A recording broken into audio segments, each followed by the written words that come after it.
ये नहीं कि सतनाम सतनाम सत कुछ नहीं होने वाला। राम प्यासा हो, भूखे हो तो स्वीकार करना कि मैं भूखा हूं, ये सत्य की साधना है। ऐसी साधना होती है सतनाम की साधना। इस जीवन में साधना करनी होगी इस सतनाम की।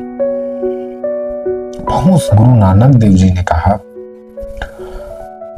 सचू ओ है सचा नानक जिनी साचू कमाए। अर्थात वही मनुष्य सच्चा है जिसने सत्य को अपने जीवन में अपनाया। कबीर जी ने कहा, साच बराबर तप नहीं झूठ बराबर पाप, जाके हृदय साच है ताके हृदय आप। सत्य के समान कोई तप नहीं है और झूठ के समान कोई पाप नहीं। जिसके हृदय में सत्य है उसके हृदय में स्वयं ईश्वर बसते हैं। गुरु घासीदास बाबा जी ने कहा, मन खे एक समान, सत्य के बिना नहीं पहचान। हर एक मनुष्य एक समान है, सत्य ही जीवन का आधार है। इस प्रकार से ये तीनों विभूतियों ने, इन तीनों महान चैतन्यों ने ये बात कहा। लेकिन क्या आपने कभी सोचा है कि सत्य है क्या? इसकी साधना कैसे की जाती है? सत्य नाम की साधना कैसे की जाती है?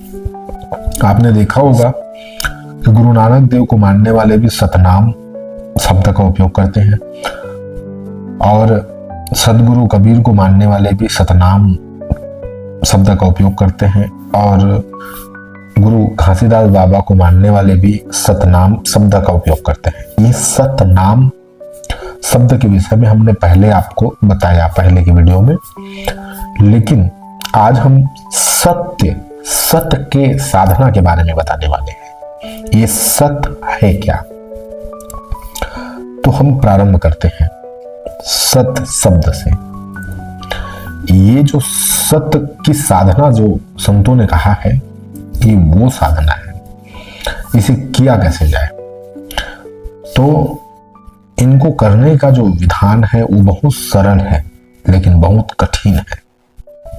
इसमें ना तो कोई अगरबत्ती जलाना है, ना तो यज्ञ करना है, ना हवन करना है, ना तो किसी प्रकार के कोई प्रकार का भी किसी भी प्रकार के साधन नहीं चाहिए। इसमें केवल शुद्ध जीवन, सत्य के साधना के लिए शुद्ध जीवन की उपयोगिता है, ना कि कोई अलग सामग्री की।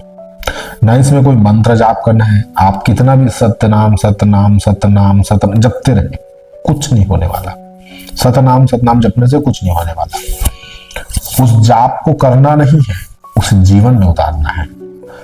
अब हम इसे ऐसे समझते हैं, सुनिए। अगर आपके भीतर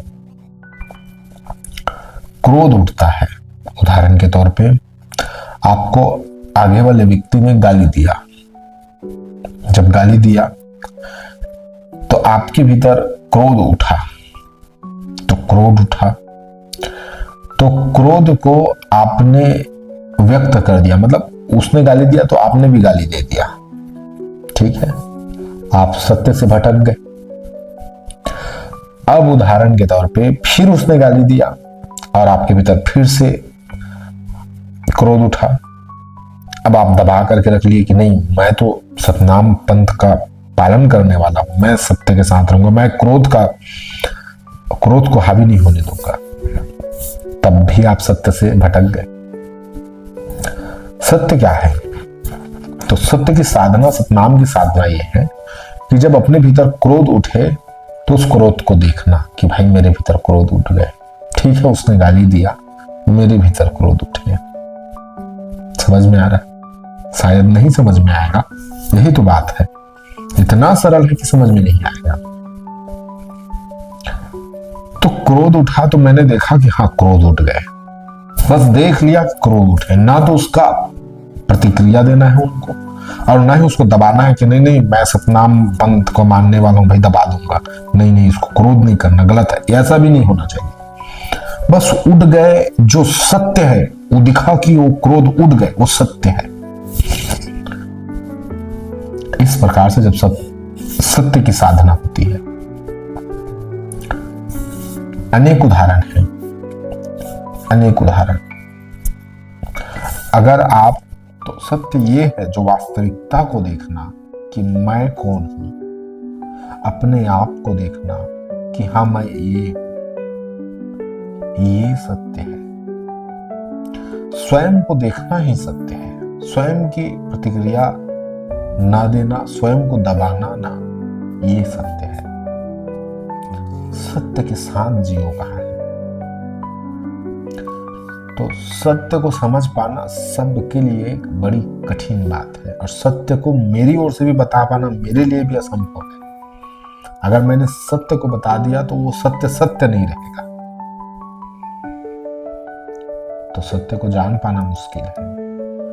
इसलिए सद्गुरुओं का साथ चाहिए। सद्गुरु जो सत्य को जान चुका है, सत्मार्ग देने वाला, वो गुरु की आवश्यकता है। सत्य बहुत सरल साधना है। तो साधना का हम स्टार्ट कैसे करेंगे?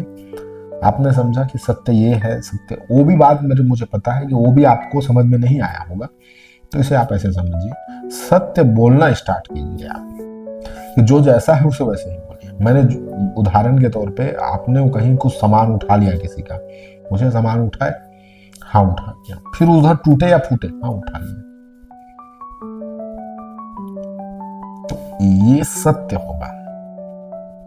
सत्य के साथ तुम कमजोर हो, बीमार हो, कमजोर हो, तो स्वीकार करना कि हाँ भाई मैं कमजोर हूं, सत्य है मैं कमजोर हूं, ठीक कमजोर हूं। इस प्रकार से हर एक सत्यता को स्वीकार करना। प्यासा हो तो स्वीकार करना कि हाँ भाई मैं सत्य में प्यासा हूं। भूखे हो तो स्वीकार करना कि मैं भूखा हूं। ये सत्य की साधना है। ऐसी साधना होती है, सतनाम की साधना ऐसी होती है। ये नहीं कि सतनाम सतनाम सत कुछ नहीं होने वाला, राम राम राम कुछ नहीं होने वाला, वैसे ही सतनाम सतनाम करने से कुछ नहीं होने वाला। तुम्हें जीवन में साधना करनी होगी इस सतनाम की। बहुत सरल है, इतना सरल है कि मैं बता भी नहीं सकता, इसलिए बता भी नहीं पा रहा हूं। आप समझ जरूर जाएंगे कि सतनाम की साधना इस प्रकार है। सत्य को बोलना है, कहीं भी हो सत्य को बोलना है। लेकिन एक उलझन है, हर जगह आप सत्य नहीं बोल सकते। एक देवी पुराण में एक कथा आती है, एक कथा मैं आपसे कहता हूँ, छोटी सी कथा कहता हूँ। एक साधु जो सत्यव्रत नाम का था, वो सत्य सदा सत्य बोलता था। एक दिन की बात है कि वहीं से एक शिकारी गुजरा, और जब वो शिकारी गुजरा तो शिकारी के आगे आगे एक सुअर जा रहा था। उस सुअर को मारने के लिए शिकारी गुजरा, तो सुअर झाड़ी में जाकर के छुप गया। उसे सत्यव्रत देखा। सत्यव्रत का साधना ही था सत्य बोलना, कभी झूठ नहीं बोलता था। तो सत्यव्रत से वो शिकारी पूछने लगा कि महाराज आपने सुअर देखा? तो सत्यव्रत बहुत परेशान हो गए। न तो मैं अब झूठ बोल सकता हूं, न सत्य बोल सकता हूं। झूठ बोलूंगा तो मेरा तप टूटेगा, सत्य बोलूंगा तो वो जीव मरेगा। समझ रहे हो? तो उसने कहा कि सुनो शिकारी, जो देखता है वो बोल नहीं सकता, जो बोलता है वो देख नहीं सकता। मैं कैसे बताऊं कि सुअर कहां गया? आंख तो देखता है, वो देखा तो है, लेकिन वो बोल तो नहीं सकता। मुंह ने बोलता है मगर वो देख नहीं सकता। शिकारी समझ गया, वो वहां से चला गया। तो सत्य की साधना है, कठिन है, लेकिन ईश्वर तक मिलाने की साधना है, जो सदगुरु की कृपा से आप सबको मिला है। तो आप सब समझ ही गए होंगे कि सत्य की साधना कैसी है। सरल है, सत्य बोलना है, केवल कोई साधना नहीं। सतनाम की साधना सत्य बोलना है, सत्य को स्वीकार करना है। अब मैं आपसे विदा लेता हूं, और इसी प्रकार और दूसरे वीडियो पर हम मिलते हैं। आप सबको पुनः नमस्कार।